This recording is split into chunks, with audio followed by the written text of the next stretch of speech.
and welcome to Story Lab. This week, we're talking about joy, while we take a look at the story of a celebration where they had some pretty miraculous beverages. Who's gonna help me slice the cheese?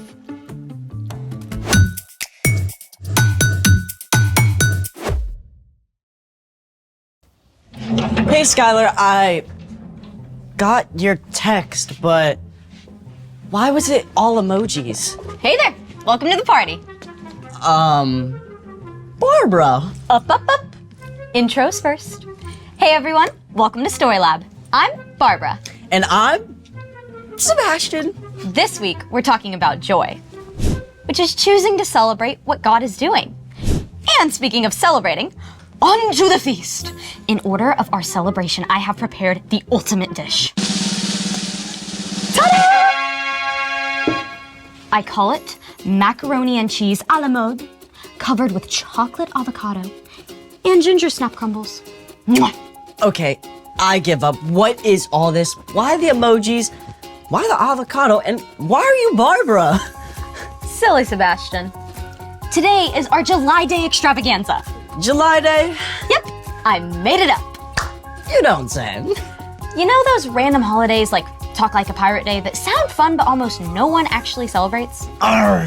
Well, I decided to take all of the holidays in July and mash them into one big celebration called July Day. We have National Mac and Cheese Day, National Emoji Day, Barbara Day, all together in one big extravaganza. That actually sounds kind of cool.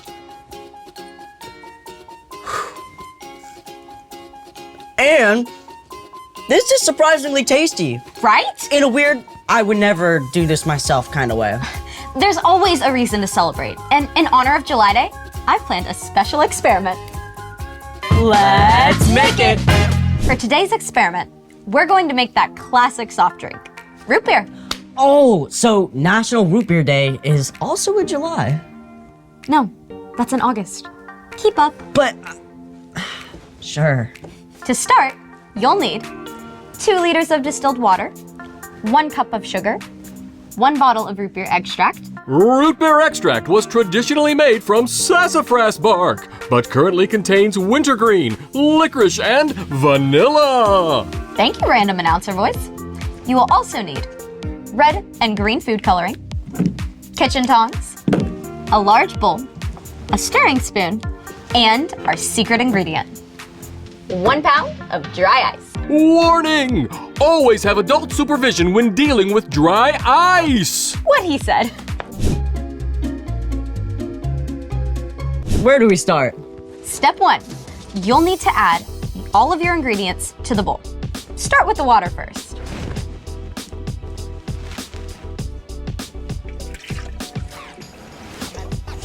Step 2, pour in the whole bottle of root beer extract.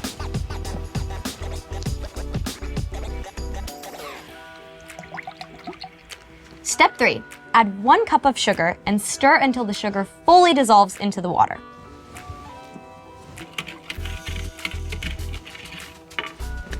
Step 4, in order to get that signature root beer brown, mix in the red and green food coloring, using about twice as much red as green.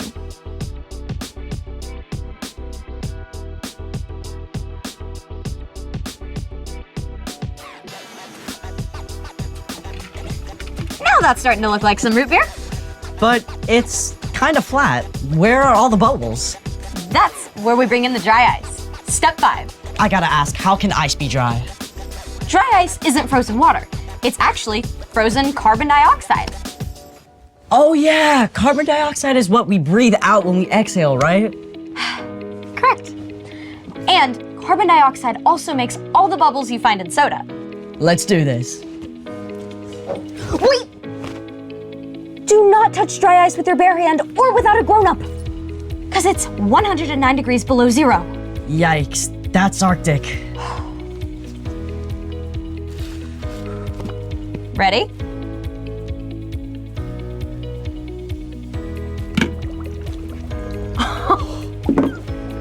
Whoa!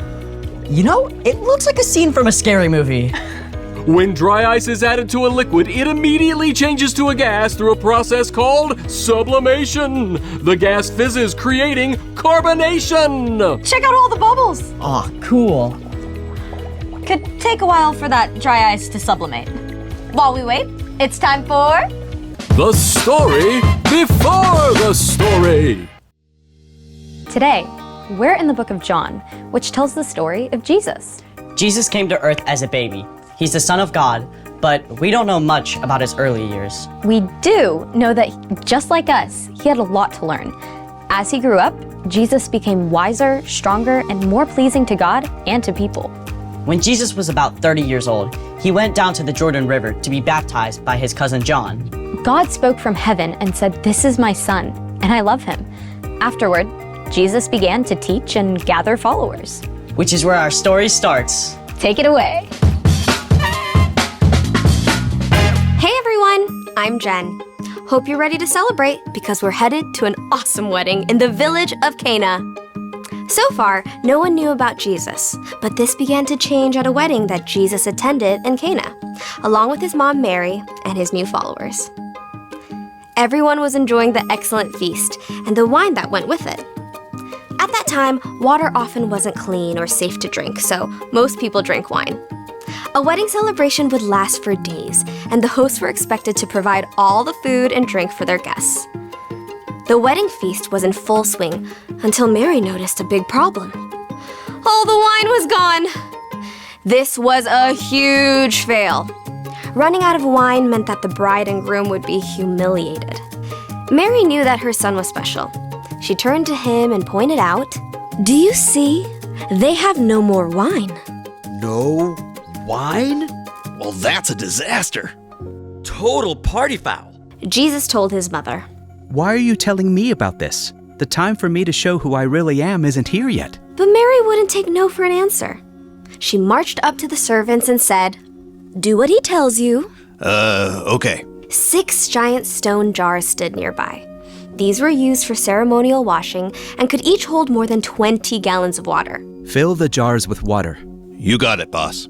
Why are we doing this again? His mom said we have to. Makes sense. You never want to disobey somebody's mama. After the jars were filled, Jesus told the servants, Now dip some out. Take it to the person in charge of the dinner. 1 cup of water coming up. Hey, this looks different. The servants took the cup to the guy in charge of the feast. You can imagine they were pretty nervous about how this was going to go down. He's drinking the water. I don't think that's water anymore. Sure enough, the guy in charge immediately pulled the groom to one side. My friend, what is this? Everyone brings out the best wine first, but you have saved the best until now. I did? I did. I think. The bride and groom were saved from major embarrassment, and everyone could continue their celebration. Jesus chose to turn water into wine as his very first miracle. He did something incredible, simply so a group of family and friends could continue to celebrate and enjoy each other's company. The end!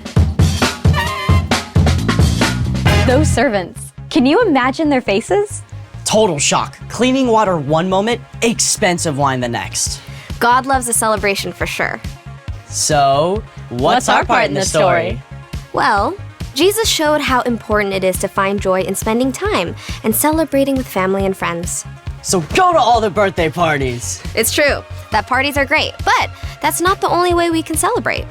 Usually, it's just looking to share some joy in the ordinary, everyday things.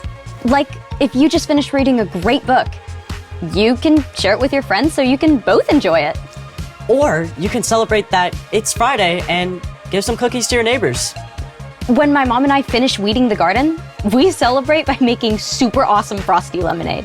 Celebrating the little things can bring so much joy to your day. Oh, my new puppy just learned how not to pee on the carpet. Can we celebrate that? Absolutely. I bet your mom is celebrating already. I think I saw tears of joy. Thanks for bringing me joy today. See you next time. Bye. So here's the thing. Jesus showed us how to have joy. And Jesus valued celebration because it brings people joy. Now can we celebrate our root beer? You know it.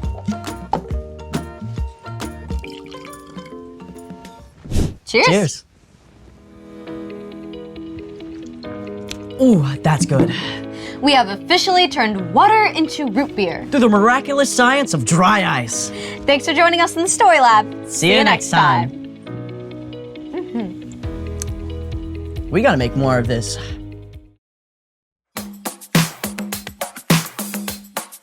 I've got joy down in my soul. I'm gonna let this feeling take control.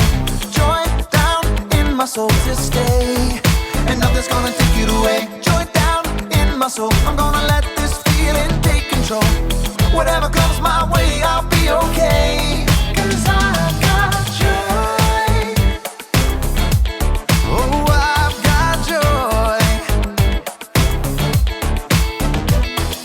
Come sunshine or rain, when things don't go my way, still my joy can stay. 'Cause you give me blessings every day. I've got joy down in my soul. I'm gonna let this feeling take control. Joy down in my soul to stay, and nothing's gonna take it away. Joy down in my soul. I'm gonna let this feeling take control. Whatever comes my way, I'll be okay. 'Cause I've got joy. Ooh, I've got joy. You fill my heart with hope. You're everywhere I go. So even if I'm feeling low, I still got this one thing, this I know. I've got joy down in my soul. I'm gonna let this feeling take control. Joy down in my soul to stay, and nothing's gonna take it away. Joy down in my soul. I'm gonna let this feeling take control. Whatever comes my way, I'll be okay. 'Cause I've got joy. Oh, I've got joy. Every new sunrise gonna fix my eyes on the one who never failed. I'm gonna make some noise 'cause you give me joy, and it's never ever going away. Every new sunrise gonna fix my eyes on the one who never fails. I'm gonna make some noise 'cause you give me joy, and it's never ever going away. Whoa, 'cause I've got joy. Ooh, I've got joy, yeah. 'Cause I've got joy. Whatever comes my way, I'll be okay.